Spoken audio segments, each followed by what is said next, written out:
Right, you're watching TVC Breakfast. Let's get into our discussion now. Early in August, the indigenous people of Biafra declared every Monday a sit at home to push for the release of its founder, Nnamdi Kanu, who is in the custody of the federal government. The proscribed group has now allegedly banned the Nigerian flag in Southeast. It has also declared a sit-at-home protest slated for October 1, Nigeria's Independence Day. It says the decision is to demonstrate against its rejection by the federal government. And the group had on different occasions announced the suspension of the sit-at-home order, but ended up flouting them. This is the crux of our discussion in the next couple of minutes. Joining me in the studio is public affairs analyst Ziggy Ibe. Ziggy, it's nice to have you join me this morning. Thank you for having me. Great. And I also have social commentator Ambrose Igboke joining me on Zoom from Enugu. Ambrose, good morning. Good morning, Mike. Good to see you again. Good to see you again. It's quite a while. And good morning to Ziggy, my man. Thank you. Good morning, Ambrose. How are you? All right. Now, let me start from, excuse me, let me start from the studio, Ziggy. I know you've been following this development. This is not the first time that a sit-at-home order has been called. But the concern is how effective this sit-at-home order becomes at the end of the day. I wonder what you make of all of that. It's not quite a cherry one anyway. Bringing down the activities of the Southeast in the name of showing alliance or having an alliance with their leader is not a good one. And if you look at the region very well, it's populated by businessmen and women who get their daily incomes by going out every day. If you set out a day like Mondays to observe sit at home, you are denying certain people, if not almost half population of the region, their daily earnings. I think it should be considered the effect it will have on the people first than the action itself. Because the way it is, the people in that region have been denied for too long. And yes, recently it was called off by the group, but the fear of the unknown, should anyone flout that very day, is still gripping the populace in that region. The information coming from that end is not palatable. I think it should be considered worthwhile that you don't deny people their daily livelihood because you want to achieve a particular goal. Yes, go ahead and agitate for self-rule, but there are procedures. There are ways you could do that without denying people or subjecting them to this hardship. A lot of people have suffered a lot of things. Like in the past 2 weeks, we heard of a trailer load of motorcycle that was burnt at Obukba. Okay? Unfortunately, you are causing pain to individuals you profess to have freedom for. The owner of that vehicle is an Igbo man. The contents therein is owned by an Igbo man. So what that means is that you are inflicting pain on yourself. So to me, it doesn't make sense. And also infringing on people's constitutional right, movement. the freedom of movement. Recently, there was this cartoon. Someone who was nailing himself on the cross, and was asking the government, "Are you feeling the pain? the people, are you feeling the pain?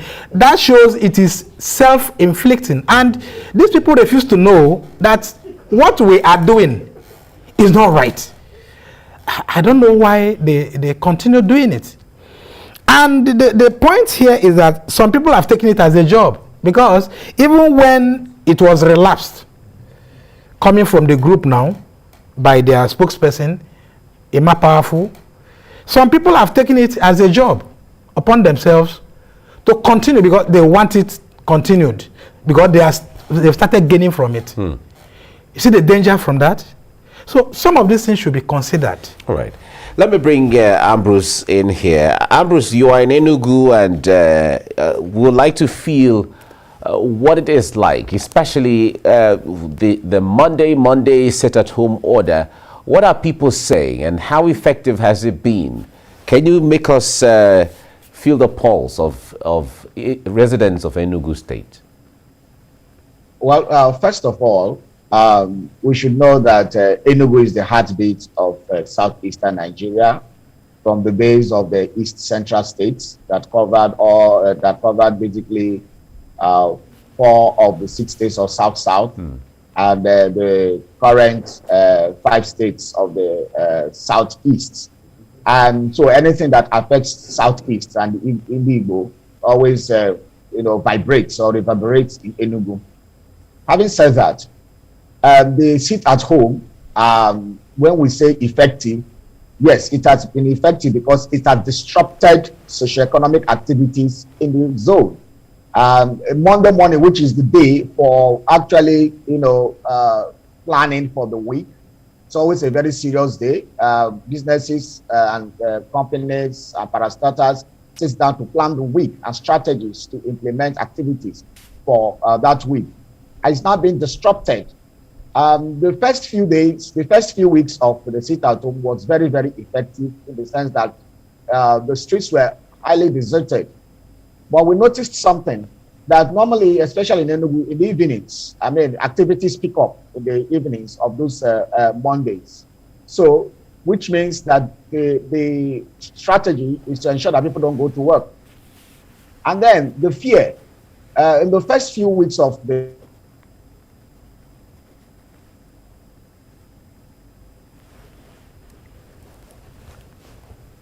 All right, Ambrose, we seem to have lost your audio feed there, but certainly we'll come back to you when we have you back.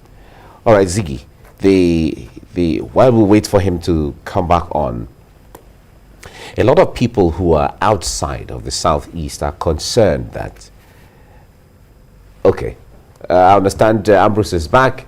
Ambrose, if you can hear me, please go ahead. You were making a point.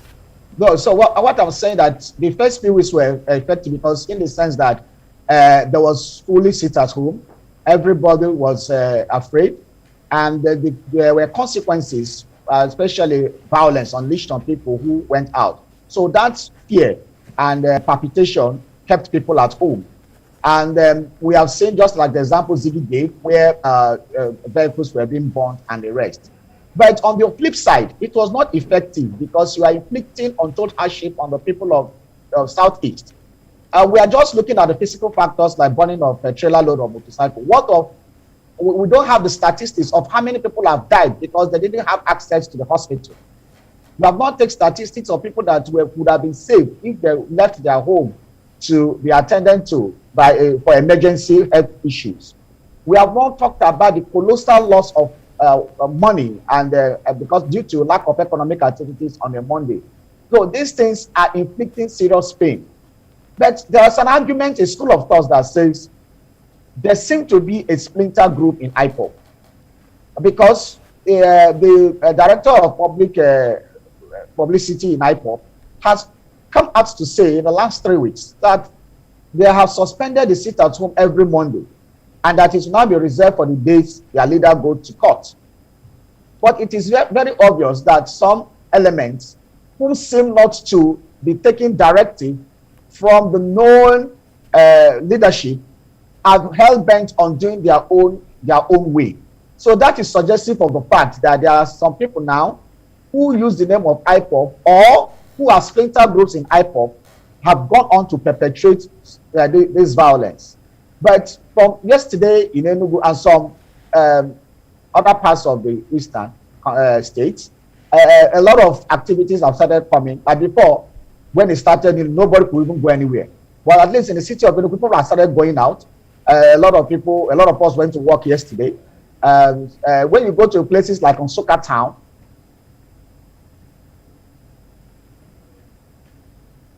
okay, all right. We'll have Ambrose back now. Ziggy, in all of this, where are the security agencies who are supposed to ensure that non-state actors don't take decisions that control the state or control a part or certain section of the country and all of that? Do you know the most unfortunate situation we found ourselves?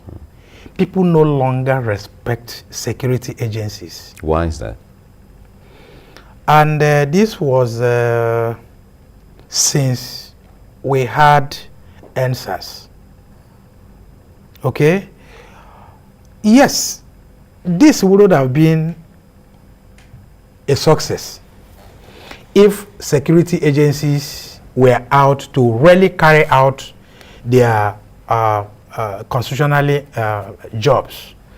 But how many people would want to believe that their lives will be guaranteed, or they will not be tortured or beaten or killed should they come out? So the situation here is they wouldn't want to be victims of this problem, because nobody is supposedly to save them should they are caught in the melee.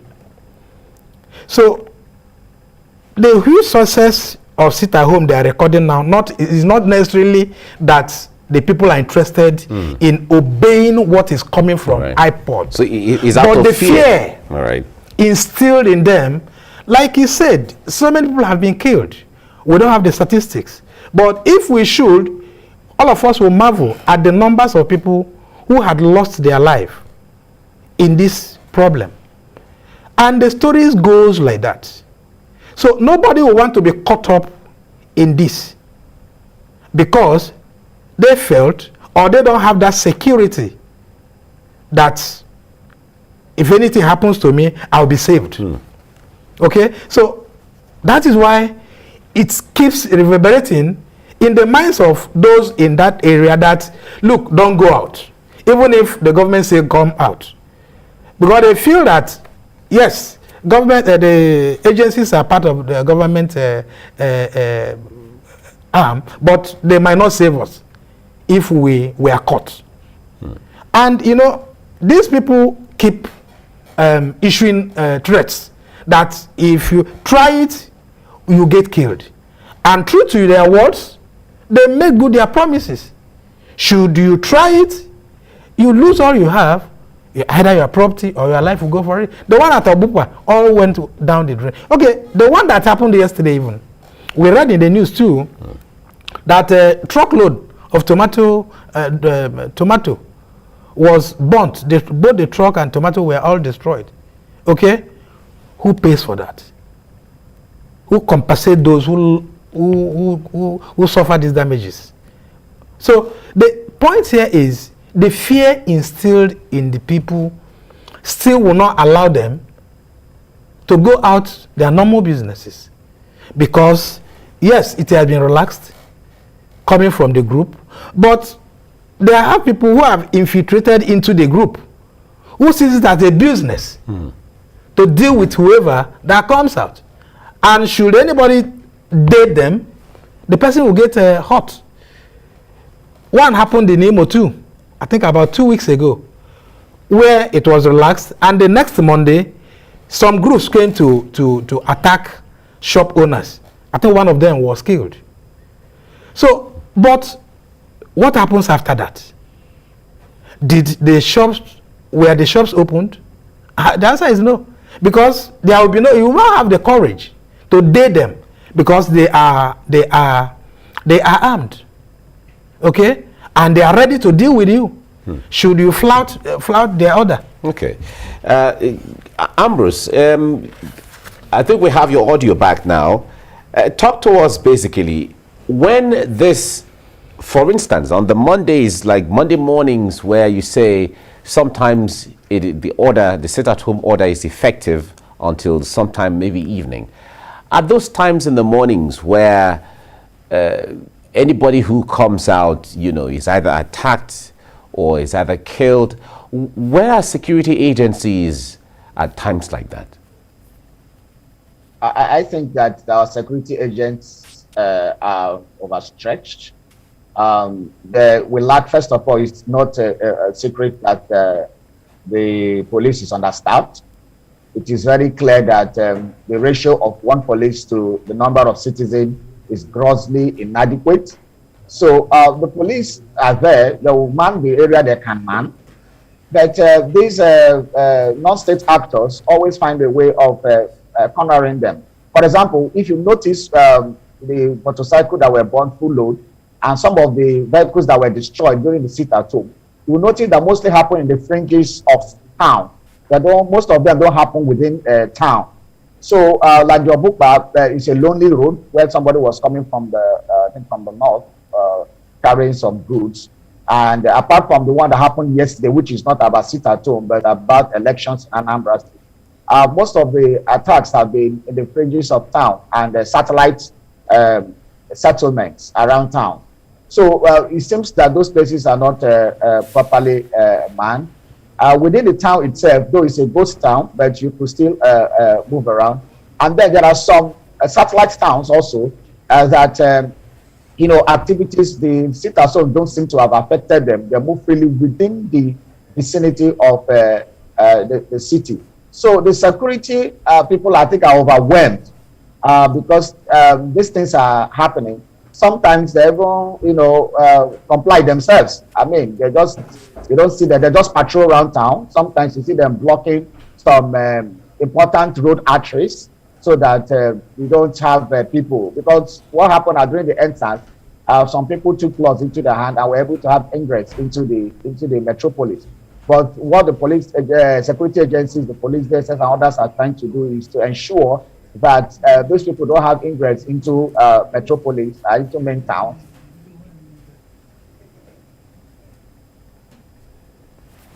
All right. We lost that audio again. Okay, back to you, Ziggy. I wonder what you see as implications for this consistent sit-at-home order that is kind of becoming a norm if it continues. For instance, now they're talking about the issue of Nigerian flags, flown at half-mast. That, because the much that we know, it is only the government that gives that kind of order. This is an affront against, and that's why a lot of people say it's treasonable, because the flag is the symbol of the entire country. So what are implications going forward when these kinds of orders consistently go on and we're not seeing a decisive action from the federal government? Without giving them power, without asking them to, or without urging them on, one would have thought government to have put in place enough security arrangements that will convince the people that when you come out, your life is safe. But what do we have? Patrolling the streets of a town doesn't guarantee safety of life, like we've seen. The situation is tensed. What that tells you without much information is that if you are caught up in this situation, you might not be saved. The new directive they are issuing now, the new warning they are issuing now, could scale through too, because the government don't seem to be giving enough, do I say, it's not really fighting them, but a way of encouraging people to disregard these issues or this directive, because they are not in charge, so to say. Government in a particular state is in charge. So having another group that is issuing a counter instruction or directives is appalling. And the way things are now, people will still obey them because out of fear. Yes, out of fear, because already they've achieved largely. Right. If you look at the way things are now,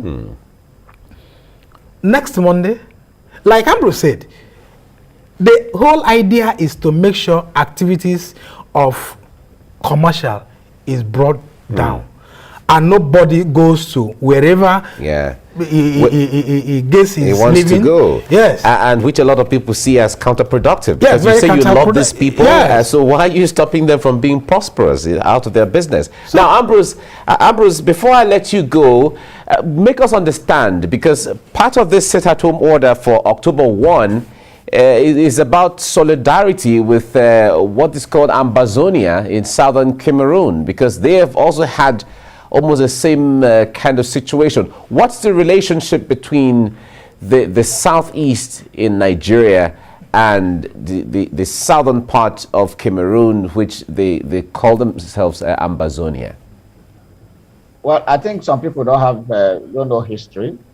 There was a plebiscite when Nigeria wanted to get independence, and also when Cameroon was getting independent. And the plebiscite was done, I think, in 1950-something, that asked the people of southern Cameroon whether they wanted to join Cameroon or wanted to join Nigeria as an emerging nation. The people of southern Cameroon voted that they wanted to join Cameroon. So why are we doing solidarity with the people who voted that they wanted to be in a country? So I think it's highly misplaced, because that is it shows that we are not really following our history. So the people of southern Cameroon voted that they didn't want to be part of Nigeria. So what they are now saying about that is what I don't know. And it doesn't matter anyway. After all, there are Yorubas in Benin Republic and other countries. There are Fulani scattered in every African, West African, and Central and North African countries. So it doesn't matter where other people, your people are, that they must not be under one entity. We have Jews scattered all over the world. So that itself means there's a disconnect in the system at which these applications of these instructions are done. And this is symbolic of non-state actors. The issue of not flying flags at half-mast is a very dangerous dimension to the whole issue, because the next thing now, they will graduate to telling people not to hoist the Nigerian flag. That would be the next step if actions are not taken. So what we want, remember what happened about Boko Haram when Yusuf started and all those things, where by the time Jonathan was leaving, we had 17 local governments of this country that were hoisted with foreign flags of terrorist groups. We don't want that to happen in the Southeast. So for me, just like the Senate and the House of Reps caucus of Southeast Nigeria have said, can we find a middle ground to this? The federal government cannot be extreme on the other side and IPOP extreme on the other side. There has to be a way to bring all these people to the table and have a kind of a political solution to this issue, so that the people of the Southeast can be free and go about their normal businesses, and so that they can have a sense of belonging, so that they can have freedom of movement, and they can have security of lives and property. All right.